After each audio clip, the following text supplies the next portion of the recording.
The election on May 9th created BC's first minority government in over half a century, leading to a 52-day-long game of political chess. And the truth is, it's not over.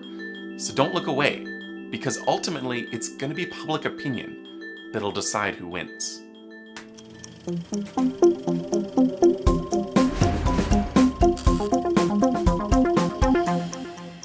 Both the Liberals and the NDP gave what were essentially victory speeches on election night.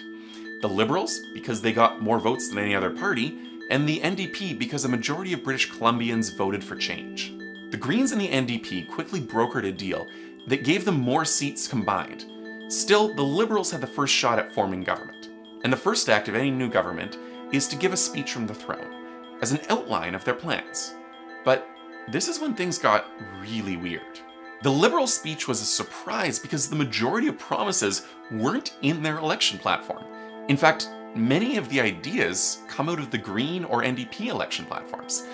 For example, a ban on corporate and union donations to political parties, an electoral reform referendum, an elimination of bridge tolls, raising the carbon tax. Now, there's a few ways you can spin this. You could see it as an attempt by the Liberals to work as a minority government by revising their platform to work with the other parties. On the other hand, it could be seen as a setup for a cheap political play, to force the NDP and the Greens to vote against their own policies or support a Liberal government. Either way, it was a risky move for the Liberals, as it wasn't the platform that their supporters voted for. Taking this even further, the Liberals introduced bills to give the Greens official party status and ban corporate and union donations, both concepts they'd opposed till now. The Greens and NDP voted these bills down immediately. They called them distraction and delay tactics. The NDP then introduced a confidence motion on the throne speech, which is a vote that could topple the government. And after the Liberals delayed as long as they could, they lost that vote, and Christy Clark went to the Lieutenant Governor and advised her to call a new election. Instead, the Lieutenant Governor offered the chance to form government to the NDP. This is because of the agreement with the Greens that they would support them in the legislature. That brings us to today, with Premier-designate John Horgan about to form the first NDP government in 16 years. However, that's going to be far from easy. The Liberals have 43 MLAs, the Greens and the NDP together have 44, but they still need to elect a speaker. This is someone chosen from the MLAs to ensure the legislature runs smoothly. Traditionally, they're elected from the governing party, and they stay in that role till the next election.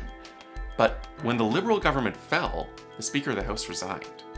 So when the NDP and the Greens elect a speaker, the legislature will be down to an even split, and the tie-breaking vote will go to the speaker themselves.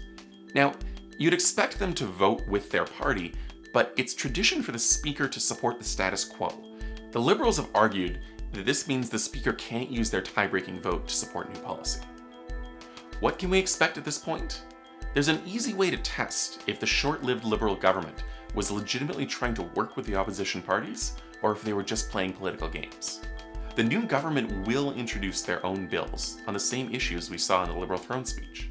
If the Liberals actually vote in favor of the issues they just started supporting, then they were really trying to work with the opposition parties. But if they vote against them, then it's a pretty strong indicator they were playing games all along. Either way, it's likely that we'll see another election pretty soon. Did British Columbians vote in a Liberal government, or did we vote for change? Both of those statements are true. All three parties know this, and they're working as hard as they can to make sure by the time the next election rolls around, we're only going to see things their way.